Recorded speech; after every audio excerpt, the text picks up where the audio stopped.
인사하는데 인도식으로 한번 해볼게요. 손을 모으시고요. 대부분은 나마스테라고 하는데 예수 믿는 사람은 나마스테라고 말 안 합니다. 제이 머시 끼라고 합니다. 제이 머시 끼. 이 말은 예수의 이름으로 축복합니다, 승리합니다, 그런 뜻이에요. 인사합시다. 옆 사람에게 제이 머시 끼.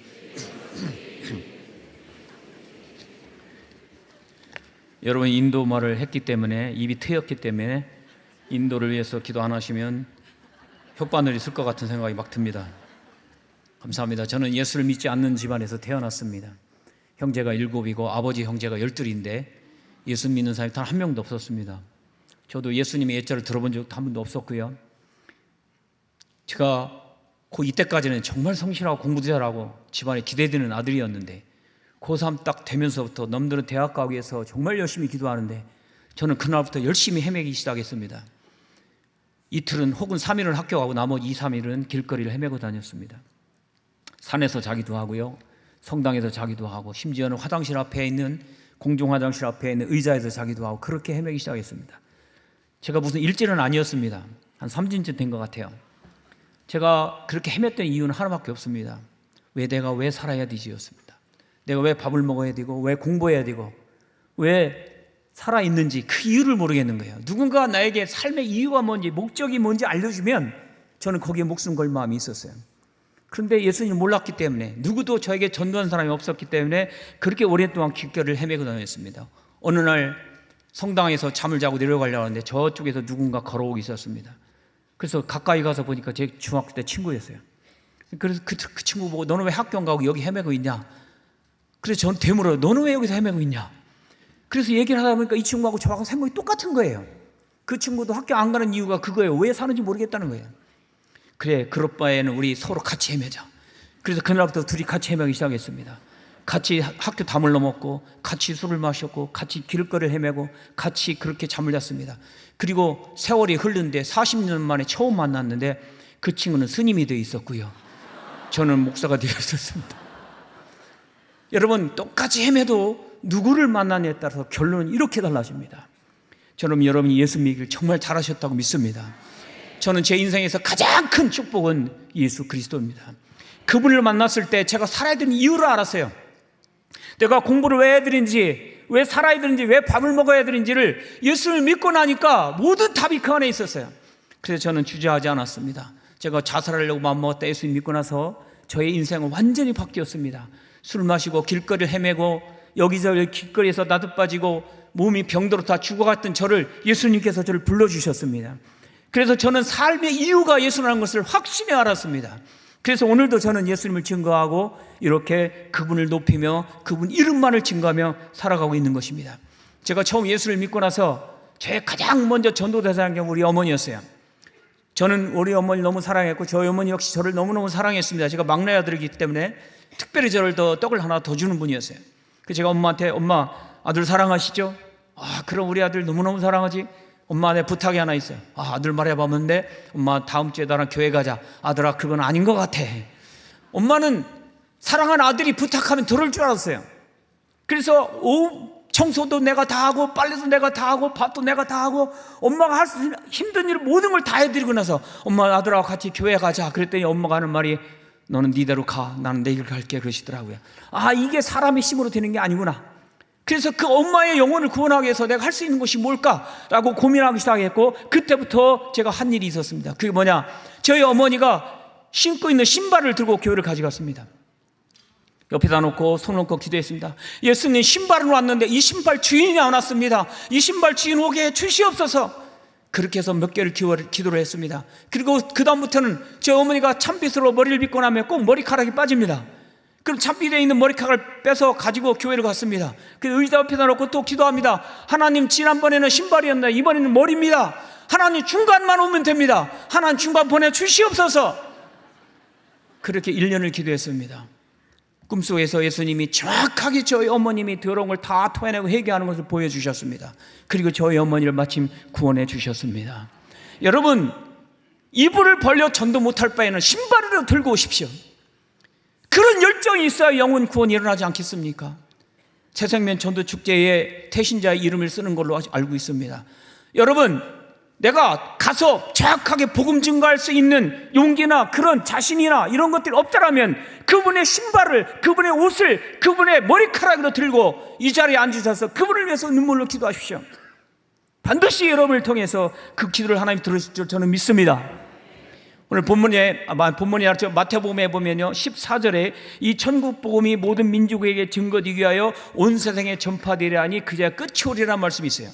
저기에 보면 복음이 모든 민족에게 증거돼야만 예수님께서 이 땅에 다시 오신다는 말씀이에요. 세상이 끝이 그렇게 된다는 얘기예요.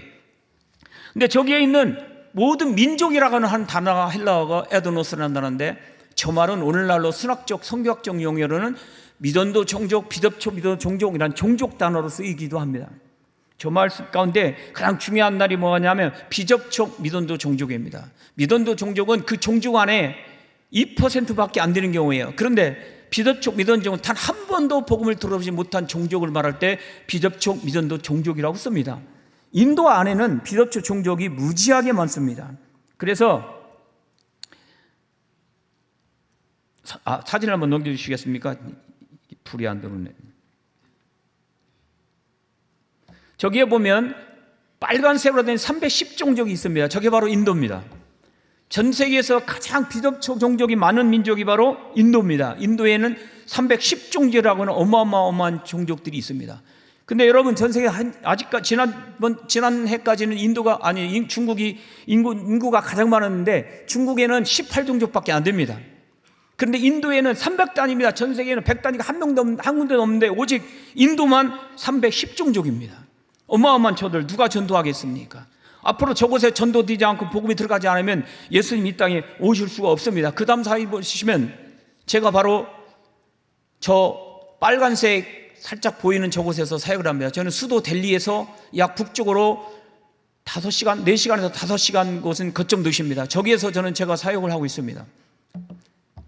14억이나 넘는 지금 이 15억을 투구하고 있는 인도에 복음 증거하기 위해서는 저희가 들어가야 되는데 저 비접촉 미전도 종족이 많은 곳에는요 차가 들어갈지도 없는 것도 많습니다. 그리고 굉장히 위험합니다. 때로는 테러의 위협이 있고요, 때로는 많은 사람들이 핍박을 당하기도 하고 교회가 무너지기도 하고요, 순교당하는 사람들도 지금도 일어나고 있습니다. 저곳을 가려면 적어도 운전을 할 때 최소한 500km에서 1000km는 기본입니다. 저도 한때는 6개월 동안 거의 2000km를 매주 운전하고 다녔습니다. 지금도 저는 거의 500km에서 1000km는 기본적으로 운전하고 돌아다닙니다. 그 중에서 한 사람을 소개합니다. 다음 사진을 보시면 라주시니와 아시와 꾸마라가는 이런 사람들 보입니다.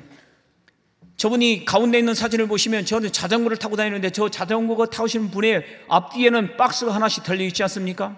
저 안에 뭐가 들어있냐면 이불도 들어있고요, 옷도 들어있고 손수건도 들어있고 양말도 들어있고 속옷도 들어있습니다. 저분들이 저렇게 들고 가고 있는 변장하는 거예요. 만약에 복음 증거하는 자로 들통이나거나 또는 성경책을 들고 복음 전하다가 들키면 저곳에는 반드시 테러하는 사람들이 있습니다. 그래서 언제 죽음을 당할지 모릅니다. 그렇기 때문에 저렇게 변장을 하고 다닙니다. 자전거를 타고 다니면서 그 안에다 옷을 넣고 옷을 팝니다. 그러면 사람들은 옷을 팔아온 사람이라고 생각하지 복음 전하온 사람을 생각하지 않습니다. 그런데 저분들은 저렇게 옷을 팔다가 그 집안이나 그 지역사회에 귀신 들린 사람이 있는지 그걸 찾습니다. 병자가 있는지 그걸 찾습니다. 근데 인도 사람들은 워낙 우상 숭배를 많이 하기 때문에 귀신 들린 사람이 없는 것이 비정상이에요. 다 있습니다. 그런데 놀라운 것은 비록 연약하고 실력도 없고 잘난 것도 없지만 예수의 이름으로 손 얹고 기도하면 그 귀신은 반드시 떠나간다는 것입니다. 저분들이 찾아가서 귀신을 들린 자에게 예수의 이름으로 명하면 귀신이 떠나가고, 그러면서 저들이 복음이 열려지고 예수님을 영접하고 그곳에서 또 가정교회가 세워집니다. 그렇게 저렇게 다니다 보니까 자전거 갖고는 감당이 안 되는 거예요. 자전거 타고 얼마나 많이 돌아다니겠습니까? 힘들죠. 그래서 제가 기도하면서 하나님 오토바이를 살 수 있게 허락해 주시옵소서라고 기도했는데 어느 분이 저에게 헌금을 보내주셔서 저 오토바이를 샀습니다. 그것이 바로 저 파란 옷을 입은 저 형제가 가지고 있는 저 오토바이입니다. 근데 저 오토바이는 중고입니다. 새거 아니에요. 그 새거는 누구냐 하면 저 오토바이 뒤에 서 있는 모자 쓴 저 분이 바로 맨 이쪽에 있는 분이 라준이 씨라고 하는 라준 씨 꾸마라는 저 친구인데, 저분이 저 오토바이를 받았어요. 저분이 타고 다녔던 중고 오토바이는 자전거 타는 사람에게 주고, 저분은 새거의 오토바이를 타고 다닙니다. 저분들은 아침부터 시작해서 저녁 때까지 매일 순회하면서 전도하고 순회하면서 설교합니다. 저분들이요, 혼자서 가정교회를 세웠는데 300개 이상 가정교회를 세웠어요. 여러분들은 한 400~500개씩 세울 수 있는 능력이 있기 때문에 아멘도 안 하시는 것 같은데, 저분들한테는 엄청난 사역입니다. 저분들은 직업도 없습니다. 자기가 먹고 살기 위해서 일을 하고 자기가 직업을 갖고 그렇게 살았음에도 불구하고 자녀나 가정은 하나님 책임질 줄 믿고 오늘도 아침부터 저녁 때까지 저렇게 열심히 돌아다니고 있습니다. 저들이 가는 곳마다 복음이 열려집니다. 저들이 하나님의 음성을 듣기도 하고요, 저들이 기도할 때마다 능력이 나타나고, 그래서 수많은 사람이 저 사람들을 통해서 예수를 믿고 돌아온다는 사실입니다. 그 다음 사실 보여주시면, 제가 1년에 2차례 혹은 1차례 이런 사람들을 전도하기 위해서 집을 떠납니다. 가면 5일에서 15일 정도 순회 전도를 합니다. 차 안에다가 가스 브루스타를 싣고 소금이라든지 기본적인 반찬만 싣고 갑니다. 때로는 호텔에서 잘 때도 있지만, 그 호텔이라는 것은 여러분이 상상을 초월하는 호텔입니다. 화장실도 없는 호텔도 있고요, 모기가 온몸을 다 물어뜯는 그런 곳일 수도 있습니다. 때로는 차 안에서 자기도 하고요. 그렇게 다니면서 저들 복음 전하는데, 저분들은 소위 우리가 알고 있는 사두, 인도 말로는 사두라고 부르는데, 한국에는 뭐 승려, 가출한 사람, 가출이 아니라 참 출가죠. 출가한 사람, 뭐 출가나 가출이나 뭐 도찐개찐인 것 같은데, 저분들은 가출한 사람, 아니 출가한 사람들이에요. 출가한 사람들이라서 자기 집을 떠난 사람들. 그런데 저분들 중에는 거지들도 있는데요, 저분들 중에서는요 진리를 찾는 사람들이 있어요. 저분들은 진리를 찾아서 자기 집을 떠나가지고 평생을 하나님을 만나기 위해서, 진리를 만나기 위해서 고행하고 수도하는 수도승들입니다. 저들은 히말라야 산자를 주르기에 있는 그 산악지대로 갑니다. 그러나 그곳에는 정말 많은 고통이 따르는 곳이에요. 때로는 코브라가 있고요, 때로는 멧돼지가 나오기도 하고요, 때로는 호랑이도 나오고요. 저는 길 가다가 코끼리도 봤습니다. 코끼리가 저한테 달려들어가지고 저를 공격을 했을 때 저는 막 차를 타고 막 도망한 적도 있습니다. 그렇게 산악지대인데 험난하고 정말로 가기도 힘든 그런 지역들입니다. 그곳에 가서 복음을 전해야 되기 때문에 저들한테 찾아갑니다. 그리고 저들에게 가서 제가 주는 것은요 아주 간단합니다. 성경책을 들고 자그마한 성경책을 들어서 이들한테 얘기합니다. 이 안에 진리가 있습니다. 여러분, 저희들은요 이 안에 진리가 있습니다 그러면 무슨 뭐 대순진리회냐, 아니면 뭐 다른 이상한 단체냐, 그런 사람이 생각할 수도 있어요. 어느 날 저도 수원에서 어떤 분이 진리가 무엇인지 아십니까? 그래서 내가 길이요 곧 진리요 생명이니 예수가 진리입니다 그랬더니 그분이 가더라고요. 그러면서 나보다 센 분이 오셨네요 그러더라고요. 근데 이분들에게 진리가 이곳에 있습니다 그러면요, 이 사람들은 평생의 진리를 추구했고 진리 찾아다니기 때문에 진리란만 들으면 온몸에 닭살이 돋는 사람들이에요. 그래서 이 성경책을 주면요 이분들은 가슴에다 넣습니다. 그리고 그들은 밤새 성경을 읽습니다. 이분들 중에서 예수 믿는 사람이 저는 세어보지 못했어요. 2번 만나보지 않았지만 적어도 예수님 저는 믿다고 믿습니다. 때로는 이분들은 평생에 이렇게 진리를 찾다가 예수님을 만나게 되면 그 예수님을 증거하다가 죽는 사람도 반드시 생깁니다. 이분들에게 전도하고 그렇게 살고 그렇게 하다가 전도하고 돌아오던 어느 날 2~3일 전에 비가 왔었어요. 그래서 집으로 가야 되는데 집으로 내려오다가 길을 보니까 길이 반쪽은 길이 열려 있고 차가 한 대도 간당간당 갈 정도 길이 왼쪽인 길이고 오른쪽은 저수지가 생겨져 가지고 물이 가득 차 있었어요. 기분이 조금 안 좋았어요. 그렇지만 집으로 빨리 가야 되기 때문에 가야만 했습니다. 한참을 가다가 차 안에 들어가는데 점점점 잘 나가는 것 같았어요. 마지막 부분에서 조금만 앞으로 나가면 저는 그 도로를 빠져나갈 수 있어서 집에 갈 수 있었습니다. 그런데 차가 조금 왼쪽으로 최대한 붙여서 차를 가졌는데 이 차가 갑자기 오른쪽으로 점점 들어가는 거예요. 브레이크를 밟고 해도 점점 밀려나가면서 방죽 쪽으로 차가 들어가는 거예요. 그래서 차가 점점 빠져 들어가고 있었습니다. 저는 너무 두려웠어요. 왜냐하면 산악지대이기 때문에 호랑이도 나타날 수도 있고 코끼리도, 특히 인도에는 곰이 많습니다. 그리고 코끼리도 많습니다. 저는 현장에서 봤기 때문에 코끼리 얼마나 무서운지 잘 압니다. 그래서 밤새 그곳에 있을 수 없습니다. 누구도 도와줄 사람이 없습니다. 차가 빠져 들어가면 차도 건지지 못합니다. 저도 생명이 위협할 정도예요. 그런데 아무리 차가 왔다 갔다 밀고 당기고 해도 차가 나가지를 않습니다. 밟으면 밟을수록, 밀고 나가면 나갈수록 점점점 오른쪽으로 빠져들어가는 거예요. 그래서 제가 악셀레터를 밟아놓고 혹시라도 그 배기통에 물이 들어가면 차가 더 이상 희망이 없기 때문에 밟아놓고 핸들을 붙잡고 기도하기 시작했어요. 하나님, 내가 왜 여기 있는지 아시잖아요. 내가 저들에게 복음 증거하기 위해서 갔고, 저들에게 정말 생명의 위협이 느낄 수 있고 정말 많은 고통이 다름에도 불구하고 제가 복음 증거하러 갔잖아요. 예수님, 나 오늘 집에 가서 쉬고 싶어요. 밤늦게라도 집에 갈 수 있도록 허락해 주옵소서. 그렇게 기도하고 나서 내 나사렛 예수의 이름 명하노니 차가 앞으로 나갈지어다. 그렇게 기도하고 있는 대로 악셀레터를 밟았는데, 너무도 신기한 것은 누가 앞에서 막 차를 확 잡아 당기듯이 차가 쑥 빠져나가는 것이었어요. 저는 하나님이 하셨다고 믿습니다. 하나님 저와 함께 하심을 저는 확신합니다. 이것이 제가 한 이 간증이 여러분 의심이 든다면 그 다음 이야기를 들어보십시오. 제가 그 차를 몰고 나왔습니다. 얼마나 감사한지 몰라요. 조금 더 가다 보니까 우물 같은 게 있었어요. 그래서 그곳에서 차를 세워놓고 차를 닦아야 되는데 제가 깜빡하고 그 시동 엔진을 꺼버렸어요. 엔진을 끄고 차를 싹, 워낙 그 흙탕물이 튀었기 때문에 차를 싹 닦고 이제 가려고 시동을 걸었는데 시동이 안 걸리는 거예요. 아이고, 이 바보 같은 놈아, 그 시동을 켜고 있어야지. 차에 물이 다 들어갔을 텐데 그걸 왜 시동을 껐냐. 그런데 아무리 봐도 저를 도울 사람이 없어요. 또 거기서 기도하기 시작했어요. 저는 믿습니다. 예수님은 천군 천사를 보내서 차를 끊어준 줄 믿습니다. 하나님, 이 차를 시동을 걸게 해주시옵소서. 다시 키를 꽂고 나사렛 예수의 이름으로 시동아 걸려라. 걸렸을까요? 안 걸렸어요. 너무 낙심됐습니다.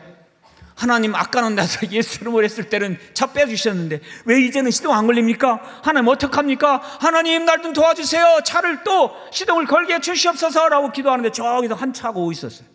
그 제가 막 차를 세웠습니다. 그분이 왜 그러냐고 그래서 시동이 꺼져서 시동을 걸어야 하는데 안 되는데 좀 도와주세요 그랬더니 기다리라고 그냥 가버리더라고요. 저 사람 또 그냥 가버렸네. 그래 또 기도하기 시작하는데 이분이 가서 차를 놓고 트랙터를 가지고 온 거예요. 그래서 트랙터를 가지고 밧줄을 내서 저 차를 끌고 자기 집에까지 들고 갔어요. 그런데 그때가 밤이 10시쯤 됐기 때문에 이미 차를 고치는 사람은 어디에 없어요. 문 다 닫았어요. 그런데 제가 방법이 없지 않습니까? 그런데 하나님이 하시는 말씀이 그 자기 친척 중에 차 고치는 카센터 주인이 있대요. 그러면서 그 친구한테 전화가지고 불렀어요. 그 자리에서 30분 만에 차를 고쳤어요. 시동도 걸었어요. 차도 주고요, 저한테 다 주고 수리비도 하나도 안 받겠대요. 하나님이 그렇게 하시는 걸 저는 눈으로 봤어요. 이런 일이 한두 건이 합니다. 간 곳곳마다 하나님이 역사하시고 가는 곳곳마다 하나님이 큰 능력으로 행하십니다. 비접초 믿음도 종족에게 복음이 들어가지 않으면 예수님이 이 땅에 오실 수 없어요. 그렇기 때문에 전학기 연약한 사람, 저같이 부족한 사람에게 그 부족에게 가서 복음 전가할 수 있도록 저를 하나님이 의뢰해 주시고 배려해 주시고 함께 하시는 걸 저는 눈으로 봅니다. 그 다음 사진에 보면 바가따지라는 여인을 제가 소개합니다. 저희 지역에서 저 빨간 표시 화살표 드신 분 이름이 바가따지는데 저분의 아들이 저의 사역자고 저의 제자 중에 한 사람입니다. 그 비접촉 믿음의 종족 가운데 저 종족 안에는 예수 믿는 사람 한 사람도 없었어요. 교회도 하나도 없었고요, 선교사도 없었고 목사도 없고 오로지 힌두교 99%가 힌두교였어요. 나머지 1%가 불교. 그런데요, 저 여인이 우상 숭배를 하고 나면 눈이 뒤집어지고 시름시를 앓는 병이 있었어요. 그래서 저분은 자기 질병을 감당할 길이 없었어요. 약을 먹어도 안 되고요, 병원에 가도 안 되고요, 힌두교 사제가 와서 해줘도 안 되는 거예요. 우상 숭배 하나 하고만 하면 온몸에 힘이 다 빠지고 눈이 까지고 눈이 뒤집어지고 온몸이 쭉 뻗어서 그냥 시름시를 앓는 병이에요. 숨도 제대로 못 쉬어요. 그런데 저곳에 잡지 하나가 보이지 않습니까? 힌디어라고 부르는데 인도 언어 보이시죠? 여러분 저 무슨 뜻인지 읽을 수 있죠?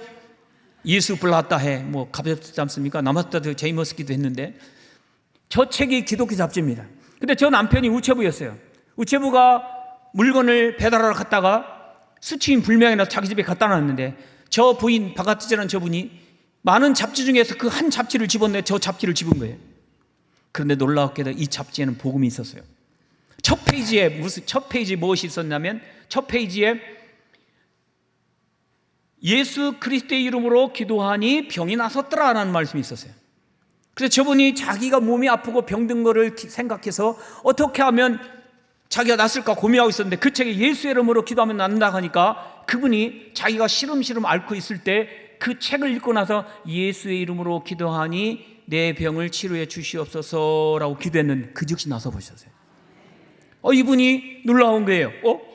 지금까지는 자기 신의 이름으로 기도해도 어떤 약을 먹고 어떤 병원을 가도 안 나섰었는데 예수의 이름으로 한 번 기도했는데 낫네. 그리고 나서 그 다음엔 다시 또 우상숭배를 하고 자기의 신의 이름으로 기도해봤는데 안 낫는 거예요. 그 다음 날은 예수의 이름으로 기도하는데 또 낫는 거예요. 그것을 반복하다가 예수가 진짜 하나님이구나, 예수가 진짜 신이구나 라는 것을 깨닫기 시작했어요. 그리고 그 잡지를 처음부터 끝까지 다 읽었어요. 그리고 나서 그분이 예수님을 자기의 개인의 구주로 영접했어요.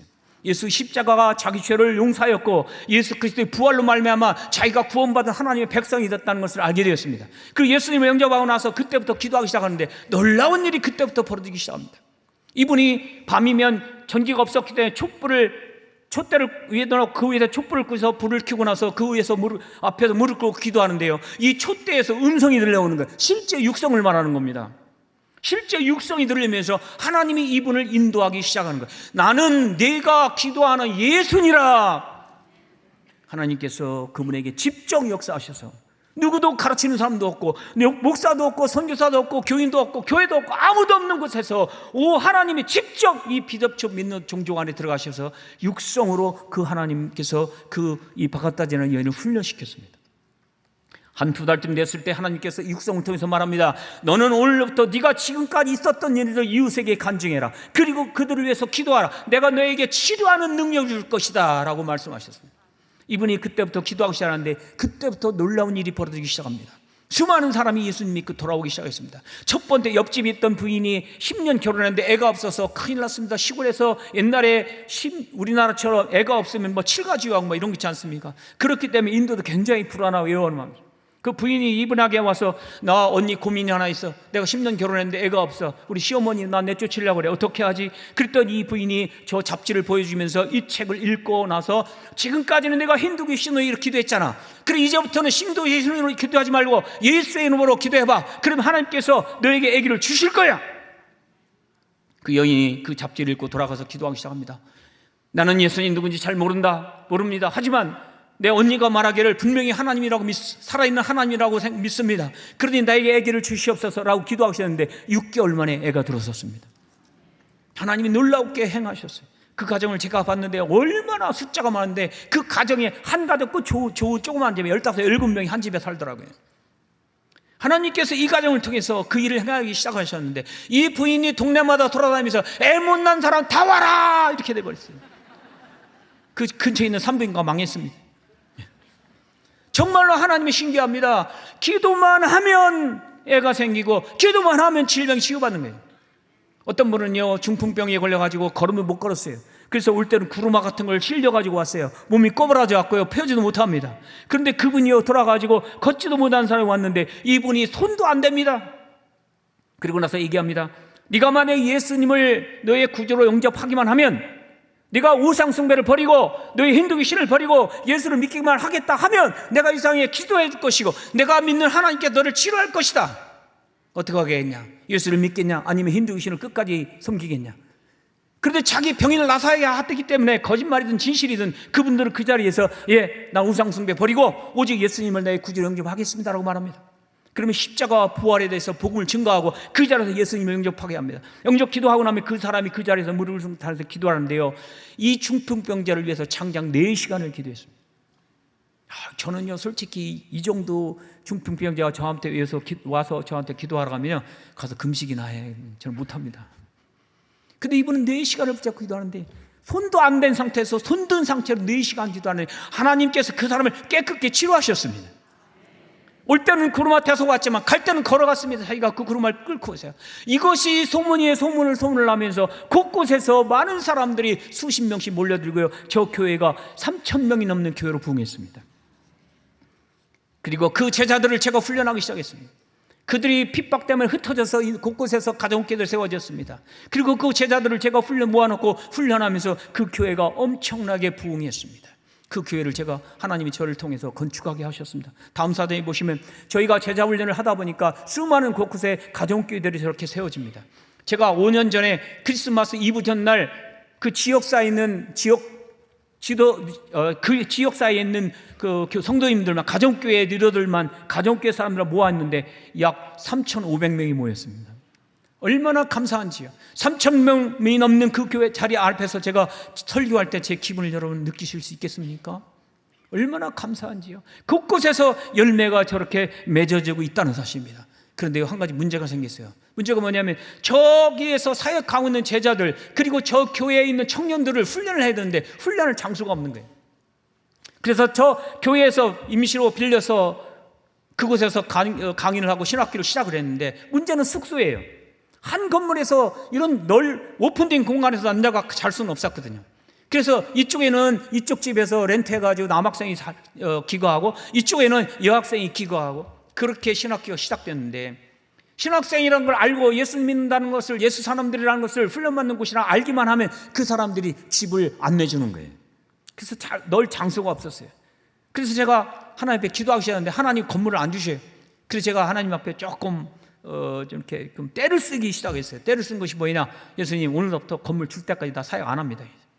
사역을 다 내려놨습니다. 그리고 1년 반 동안 집에 혼자 앉아서 기도하기 시작했어요.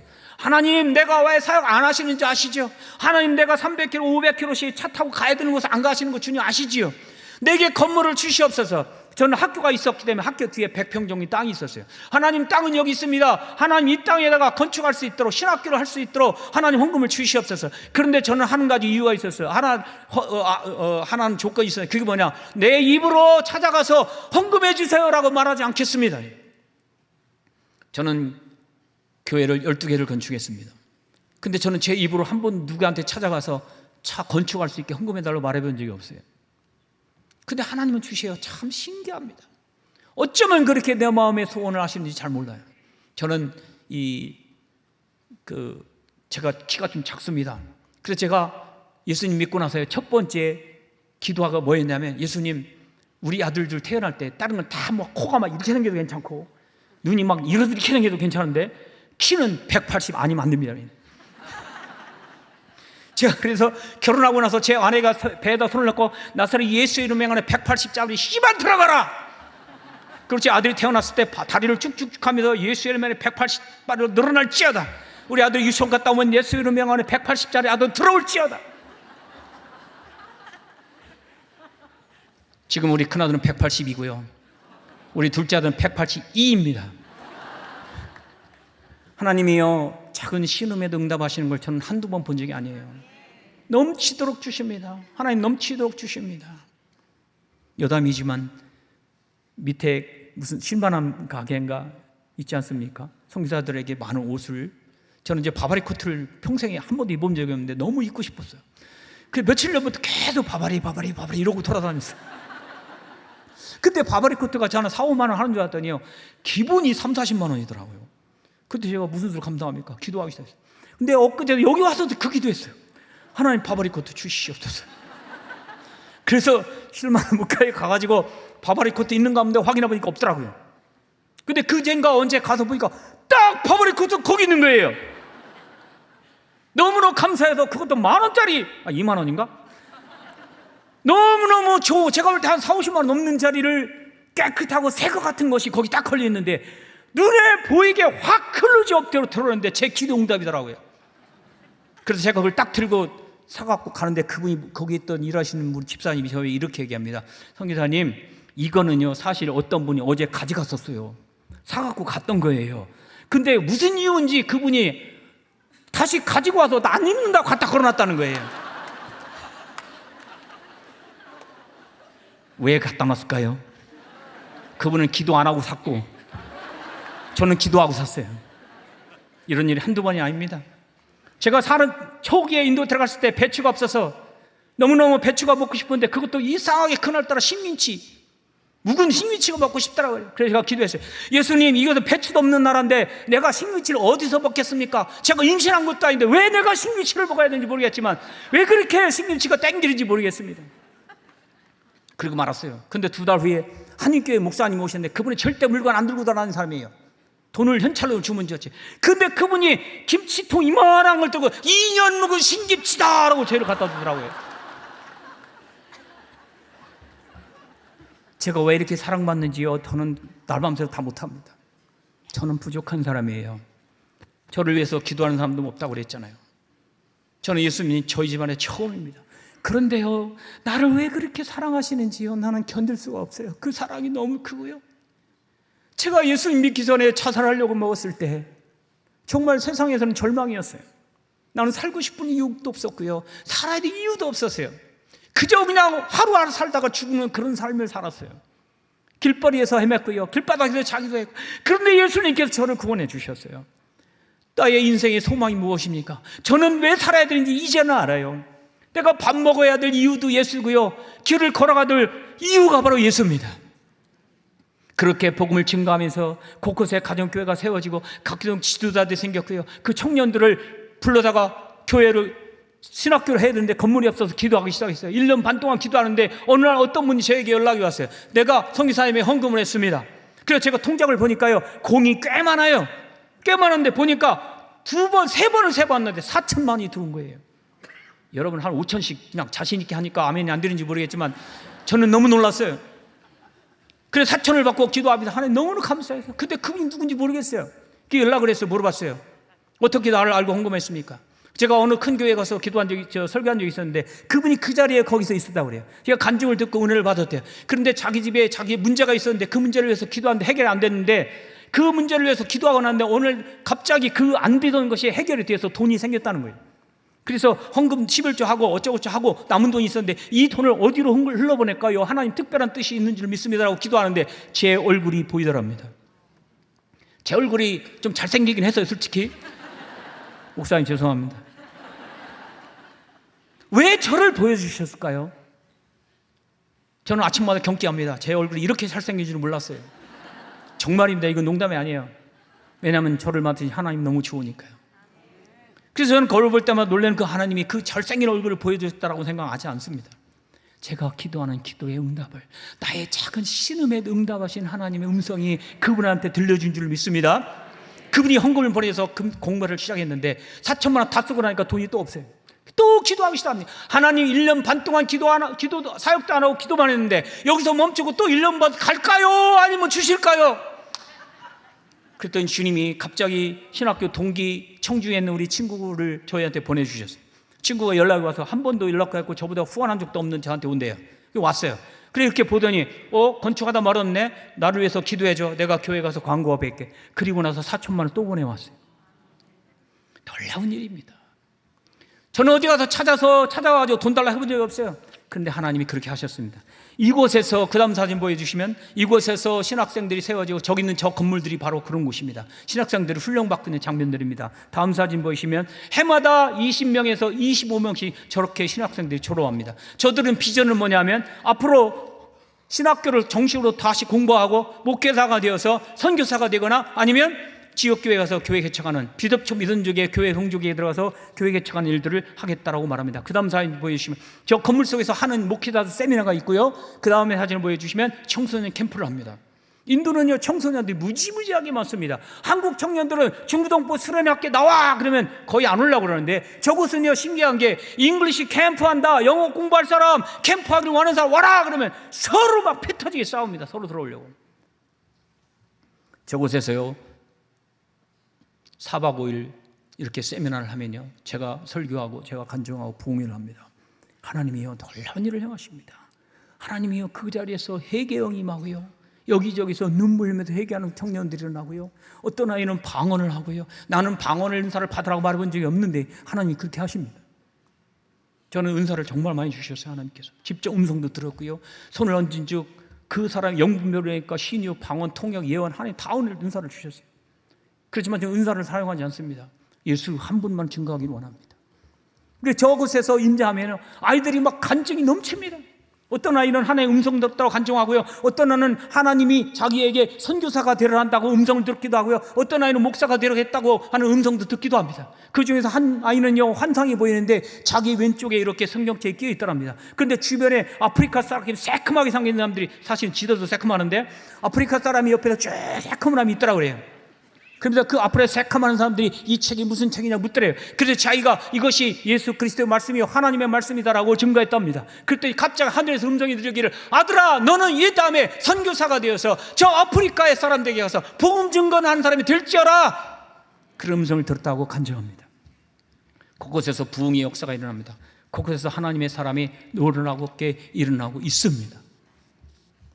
제가 그 수많은 간증도 하나님이 삶 속에서 얼마나 역사하셨는지, 얼마나 축복하셨는지 다 할 수가 없습니다. 마지막 사진 하나만 보여주시고 이 간증을 하고 저는 마칠까 합니다.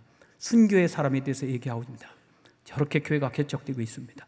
맨 위에 사진을 저쪽에 보시면 하얀 모자를 쓴 저 사람이 담임 목사님이십니다. 베데스다 교회인데, 저분이 자기 성도인들 중에서 부흥이 제가 이제 하나님이 저를 통해서 건축한 교회입니다. 비접촉 믿음도 종족입니다. 그 안에 교회가 개척되어졌는데, 저 마니꾸마르 따망이라는 담임 목사님이 성도인들을 전도해서 그분들을 이제 세례 의식을 행하려고 계곡에 들어갑니다. 인도에서는 장로교나 침략이나 상관없이 전부 다 물속에 집어넣는 침대식 그런 스타일로 합니다.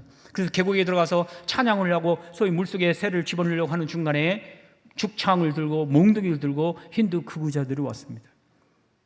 그리고 나서 위협하고 죽여버리겠다고 말합니다. 한국은 여러분 이런 얘기하면 우습죠. 비디오 찍거나 경찰 부르면 끝이죠. 아닙니다. 근데 인도는 진짜 죽입니다. 장난이 아닙니다.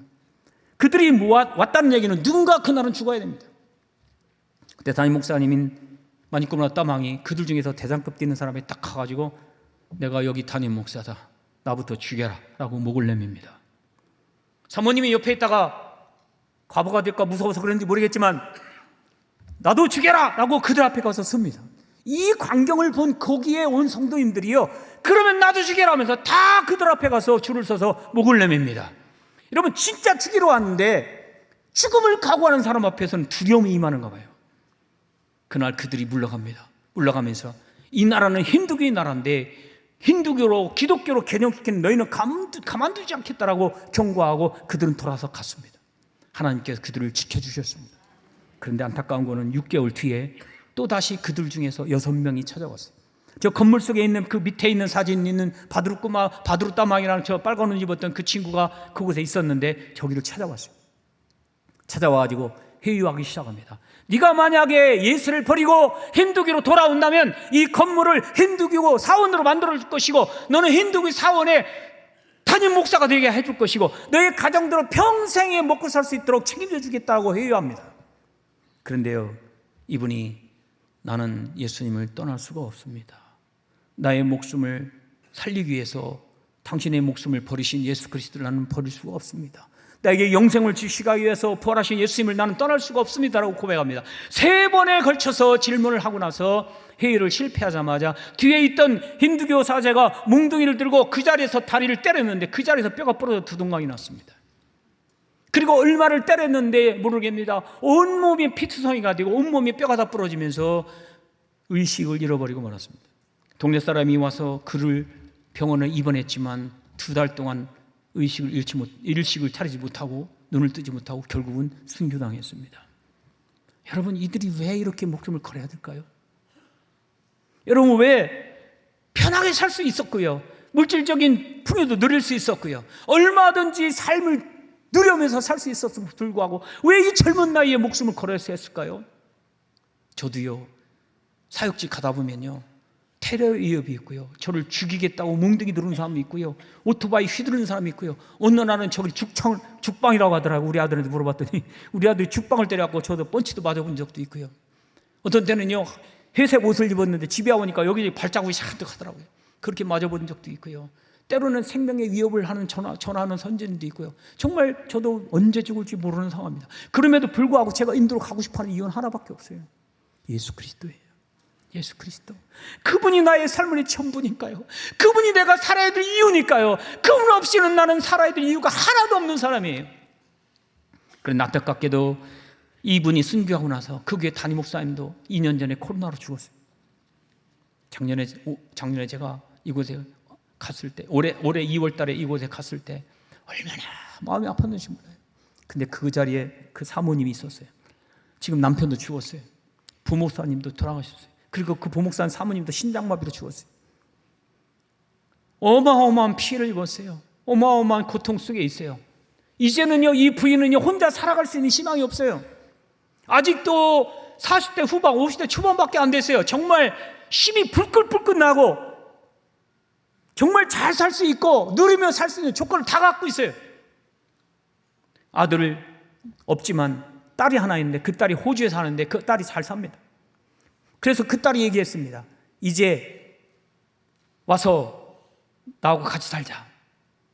그런데 이 부인이요, 저한테, 제가 가서 그 부인한테 이렇게 얘기했어요. 슈바따망, 남편도 죽었지, 부목사님도 죽었지, 이 교회를 돌볼 사람 없잖아. 너 여기 있었다면 잘못하면 굶어 죽어. 아니면 테러 때문에 너도 죽을 수 있어. 그럼 이제 그만하고 딸한테 가서 남은 여생 편하게 살아라.